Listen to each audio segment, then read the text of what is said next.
যে মেয়েটা চাকরির নাম করে বনগাঁ কিংবা চাকদা থেকে রোজ সকালে ট্রেনে সেজে গুজে শহরে আসছে শরীর বেঁচে চাল ডাল নুন কিনতে, তাকে ডাকুন।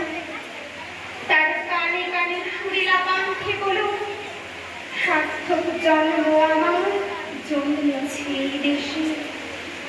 যে ছেলেটা লটারির টিকিট নিয়ে দরজায় দরজায় ঘুরছে আর বলছে, বিশ্বাস করুন আমি ভদ্রলোক, আজ 10 বছর হলো আমার কারখানা বন্ধ, লকআউট।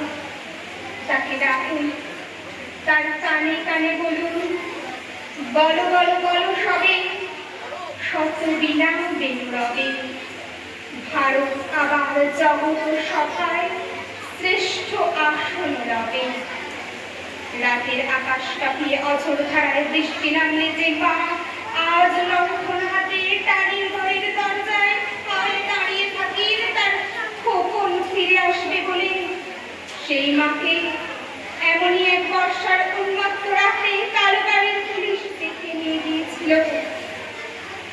আর বরানগরের রাস্তায় ভোরের ঘুম ভাঙা কুকুর প্রথম দেখেছিল যার গুলিবিদ্ধ রক্তাক্ত লাশ, সেই মাকে ডাকুন। তার কানে কানে বলুন, হাম বুলবুলি হ্যায় ইসকি ইয়ে গুলিস্তা হামারা, সারে জাহাঁ সে আচ্ছা হিন্দুস্তান আমারা। সবাইকে সবকিছু বলা শেষ হলে শুনশান শীতের রাতে পাঁচ মাথার মোড়ে ঘোড়ার চড়ে বসা সেই মহাবিপ্লবীর পায়ের সামনে ধীরে ধীরে এগিয়ে যান। ফাঁকা রাস্তায় রাতের বাতাসে কান পাতুন, শুনতে পাবেন সেই বিপ্লবী পুরুষের বজ্রকণ্ঠ, আমি তোমাদের কাছে রক্ত চেয়েছিলাম, তোমাদের স্বাধীনতা এনে দেব বলে, আমি পারিনি, কিন্তু আমি আমার সমস্ত জীবন উৎসর্গ করেছি। আর তোমরা তোমরা